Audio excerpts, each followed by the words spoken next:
Olá, querido. Será que vai existir um juízo final para os seres humanos? E se existir, quando vai acontecer? Está você preparado para este juízo?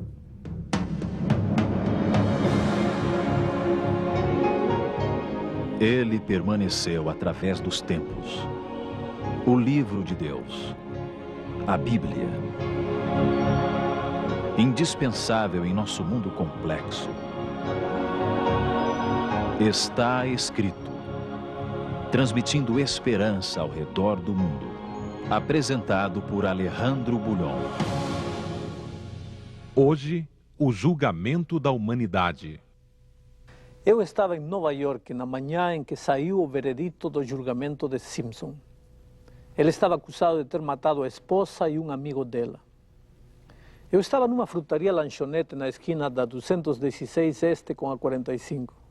Os proprietários tinham colocado uma televisão enorme e havia muita gente aglomerada em volta para assistir o veredito final.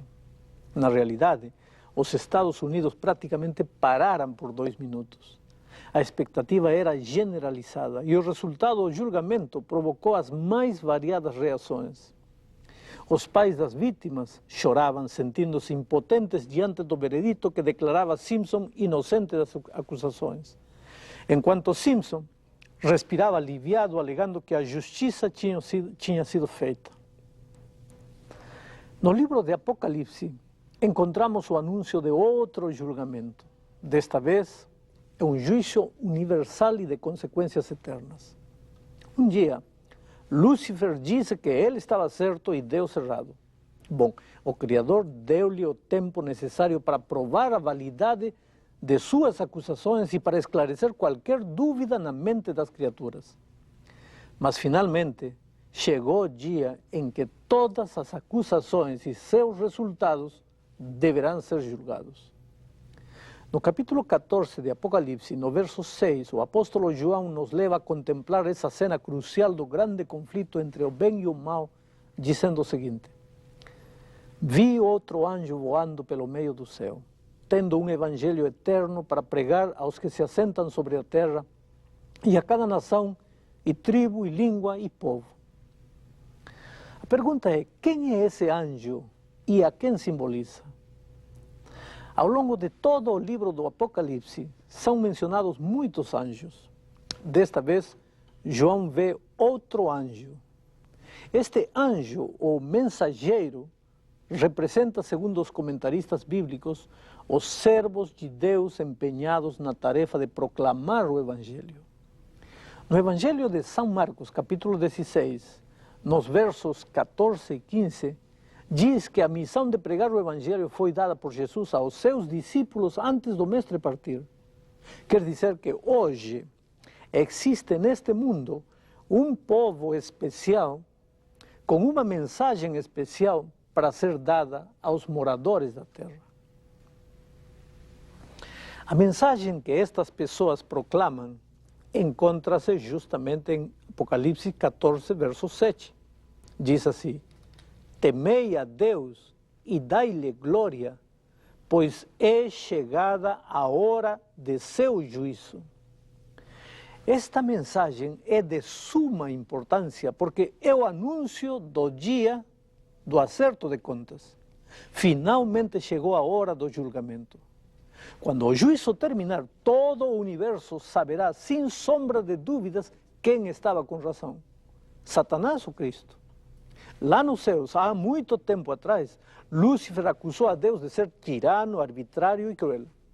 Acusou de estabelecer princípios de vida que nenhuma criatura poderia cumprir e, portanto, de não merecer mais adoração nem obediência.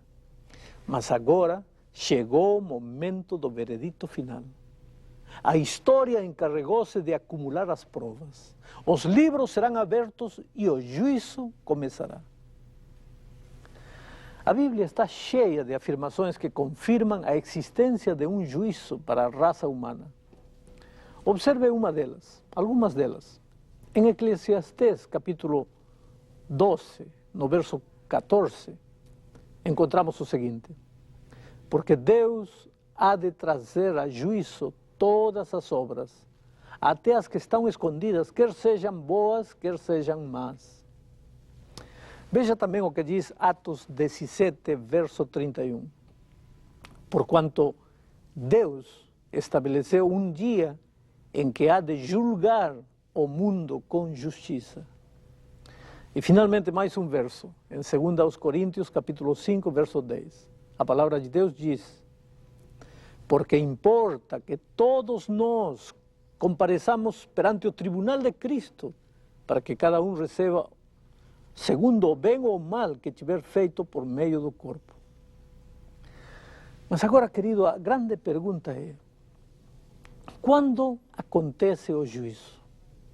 Como saber o tempo exato em que esse julgamento terá início? Se nosso destino eterno está em jogo, não deveríamos preocupar-nos em estudar a profecia a fim de estar preparados para aquele dia? Já dissemos que para compreender as profecias do Apocalipse é preciso conhecer bem o Velho Testamento. Isso porque no Apocalipse muitos detalhes proféticos do Velho Testamento cobram sentido. No Apocalipse está o maravilhoso final da história que começa no Gênesis. Portanto, para saber quando começa o juízo que o Apocalipse menciona, é preciso rever a história bíblica. Quando se realizava o juízo de Israel? Isso tem que ver com o juízo da humanidade, porque o povo de Israel era o povo de Deus no Velho Testamento. Segundo o Mishnah, que é a coleção dos escritos judeus, o juízo de Israel começava no primeiro dia do 7º mês, com a festa das trombetas, e terminava no 10º dia com a cerimônia da expiação.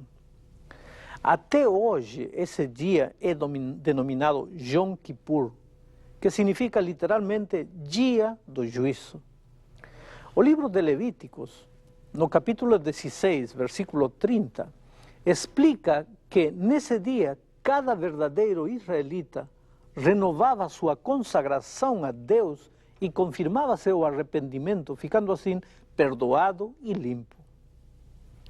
Nesse dia também, o sumo sacerdote de Israel efetuava a limpeza ou purificação do santuário, com sacrifícios de animais. Agora, note o que a Bíblia diz a este respeito em Hebreus, versículo 23 e 24.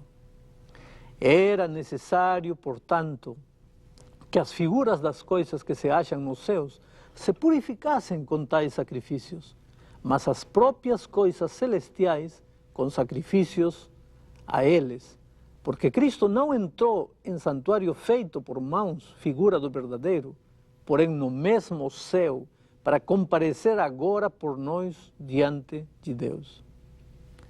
Se você analisar com cuidado esta declaração bíblica, chegará à conclusão natural de que existe um santuário lá nos céus e que o santuário terreno do povo de Israel era apenas uma cópia do verdadeiro santuário que está nos céus.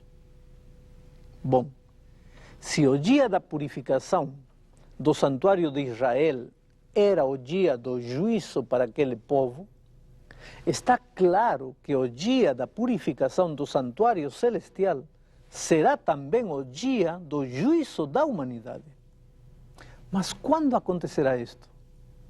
Se descobrirmos essa data, teremos descoberto a data do início do julgamento do planeta em que vivemos.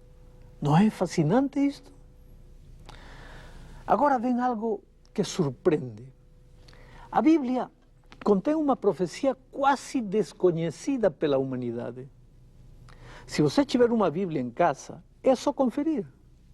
Essa profecia está registrada em Daniel 8, versículo 14.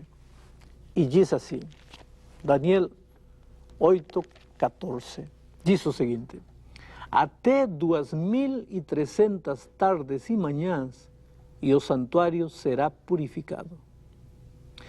Esta profecia não pode se referir à purificação do santuário de Israel, porque essa purificação era realizada a cada ano. Aqui se está falando da purificação do santuário dos céus. E isto é confirmado pela própria Bíblia em Hebreus capítulo 9, nos versos 25 e 26. Isso quer dizer que se descobrirmos quando termina esta profecia, teremos descoberto o dia da purificação do santuário celestial, ou seja, o dia em que começou o julgamento dos seres humanos. Em primeiro lugar, é preciso ter em mente que em profecia, um dia equivale a um ano. Para saber então quando termina esse período de 2.300 anos, é preciso saber quando esse período começa. Esta profecia foi revelada ao profeta Daniel com a seguinte advertência. Vejamos o que diz Daniel 8, 26. A visão da tarde e da manhã é verdadeira. Tu, porém, preserva a visão, porque se refere a dias ainda muito distantes. E Daniel acrescenta no verso 27, eu, Daniel, enfraqueci e estive enfermo alguns dias, e espantava-me com a visão, e não havia quem a entendesse. Enquanto Daniel orava, ele pediu que Deus lhe revelasse o significado da profecia. Então o anjo apresentou-se novamente ao profeta. Vejamos o que ele diz em Daniel capítulo 9, versículos 23, 25 e 27. No princípio das tuas súplicas saiu a ordem, e eu vim para te declarar, porque és muito amado. Considera, pois, a coisa e entende a visão. Sabe e entende. Desde a saída da ordem para restaurar e para edificar Jerusalém, até a ungido príncipe, haverá 7 semanas e 62 semanas, e ele fará firme aliança com muitos. Por uma semana, na metade da semana, fará cessar o sacrifício. Ah, meu amigo, neste texto estão contidos todos os dados necessários para entender a profecia. Perceba que o período profético de 2.300 anos começa quando saiu a ordem para restaurar e edificar Jerusalém. E a história registra que essa ordem foi dada pelo rei Artaxerxes da Pérsia no ano 457 a.C. Este é então o ano do início do período profético. Em segundo lugar, a profecia diz que do ano 457 a.C. até o ungido príncipe, ou seja, o batismo de Cristo, haveria 7 semanas e 62 semanas. Este total de 69 semanas em linguagem profética equivale a 483 anos, o que nos leva ao ano 27 depois de Cristo, data em que historicamente realizou-se o batismo de Jesus. Até aqui, a profecia se cumpriu com exatidão. Em terceiro lugar, a profecia fala de uma semana a mais, 7 dias proféticos, igual a 7 anos, que nos leva do ano 27 depois de Cristo até o ano 34 depois de Cristo, quando Estevão foi apedrejado pelo povo judeu e com isso o tempo de Israel estava acabado. 70 semanas estão determinadas sobre o teu povo, tinha dito o anjo ao explicar a profecia para Daniel. Isso cumpriu-se com exatidão. Em quarto lugar, a profecia afirma que na metade desta última semana que nos leva ao ano 31 depois de Cristo, fará cessar o sacrifício. Em outras palavras, Jesus morreria na cruz. Já não seria mais necessário o sacrifício de animais que Israel realizava. E a história registra que exatamente no ano 31 depois de Cristo, Jesus foi morto. E você pode ver mais uma vez como a profecia se cumpriu de maneira extraordinária. Até aqui, tudo aconteceu como estava previsto. A profecia foi dada a Daniel por volta do ano 607 a.C. E séculos depois, tudo se cumpriu ao pé da letra. Agora, me acompanhe no raciocínio. Se depois do período de 70 semanas continuarmos contando o tempo, concluiremos que o período de 2.300 anos, que começou em 457 a.C., termina em 1844. Quer dizer que naquele ano, segundo a profecia, o santuário celestial seria purificado, ou seja, começaria o grande julgamento da raça humana.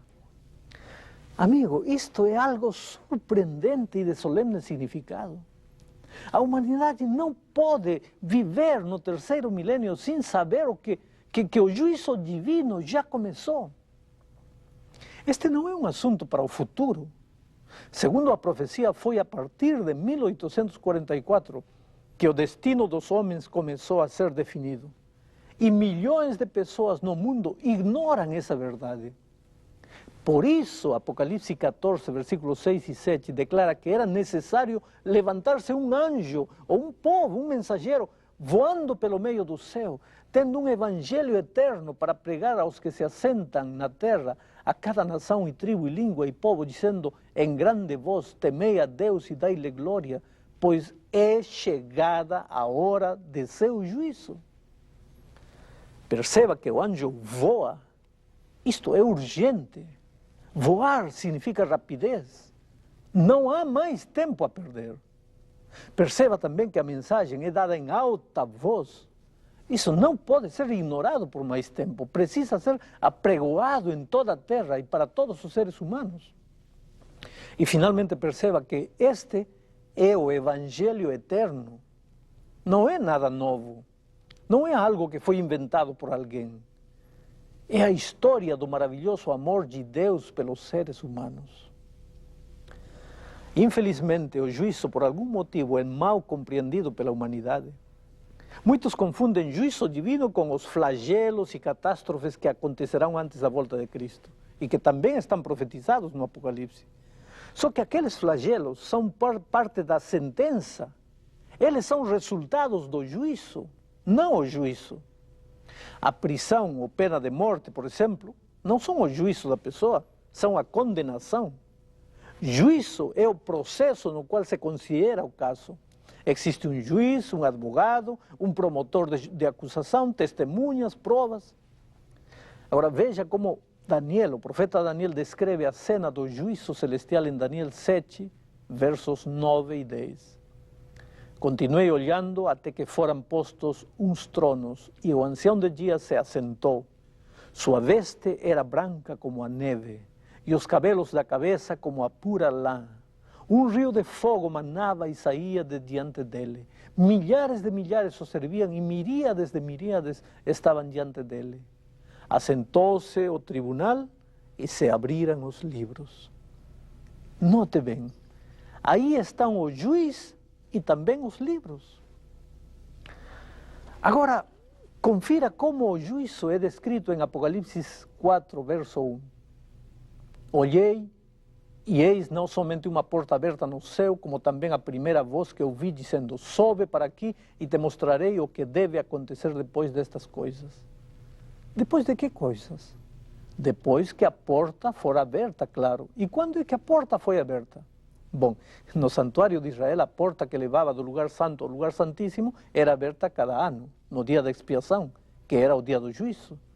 E com relação ao santuário celestial, é dito em Hebreus 9, 24 e 26 que Cristo não entrou em santuário feito por mãos, porém no mesmo céu, ao se cumprirem os tempos, se manifestou uma vez por todas para aniquilar pelo sacrifício de si mesmo o pecado.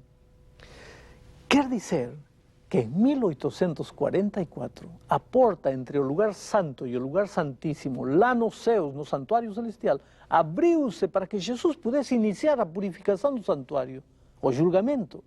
E quando essa porta se abriu, veja o que João viu em Apocalipse 4, 2.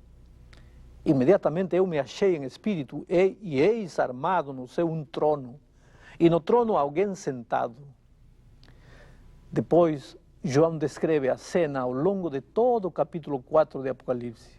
Ali são mencionados o trono de Deus rodeado dos querubins, um arco-íris em cima do trono e em volta 24 pequenos tronos onde se assentam 24 anciãos que declaram o seguinte: Tu és digno, Senhor e Deus nosso, de receber a glória, a honra e o poder. Agora, não são semelhantes esta declaração com a do anjo do Apocalipse 14, verso 7, que proclama, temei a Deus e dai-lhe glória, pois é chegada a hora de seu juízo? Anjos no céu e homens na terra confirmam que a glória pertence unicamente a Deus. E sabe por quê? Porque alguém quer usurpar essa glória. Depois de descrever então a cena, João continua da seguinte maneira. Vamos ver o que diz Apocalipse 5, verso 1. Vi na mão direita daquele que estava sentado no trono um livro escrito por dentro e por fora, de todo selado com 7 selos. Está vendo? Aí está montada a cena. O tribunal está instalado. Segundo a profecia, isso aconteceu em 1844. E no presente momento, a humanidade está sendo julgada. Qual é o assunto em pauta? Qual a acusação? Quais os argumentos? Quem é o acusador? Quem é o advogado de defesa? Quem são as testemunhas e quem é o juiz?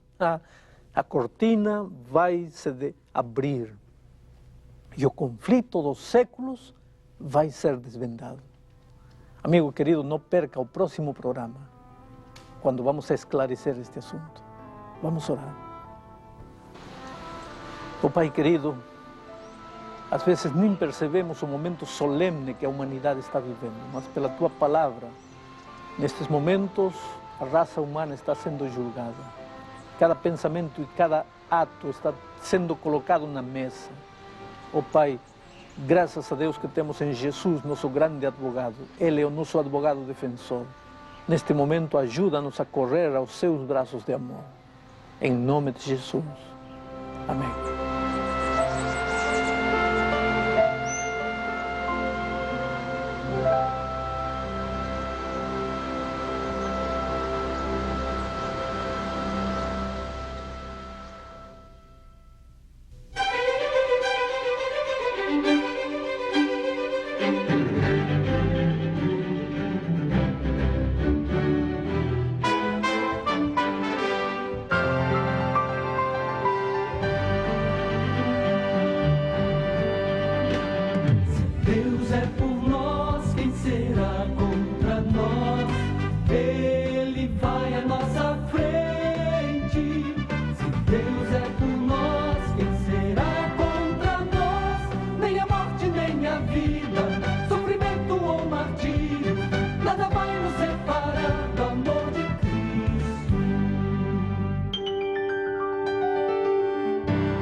Sentimos sós, as lutas nos assolam sem cessar, feridos ou aflitos, fracos ou caídos, somos presas do sofrer. Se o sol já não mais quer brilhar, mesmo assim nós temos que louvar, pois Deus está do nosso lado.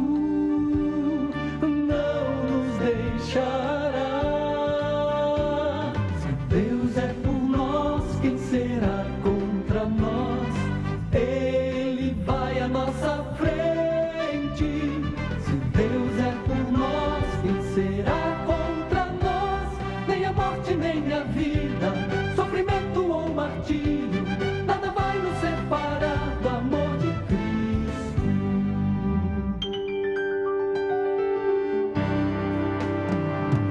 Nada vai nos separar do grande amor de Cristo em Deus o Pai. Nós temos a certeza, cremos na grandeza desse amor que nos salvou. Aquele que nos entregou seu precioso Filho lá na cruz, vai nos conceder vitória.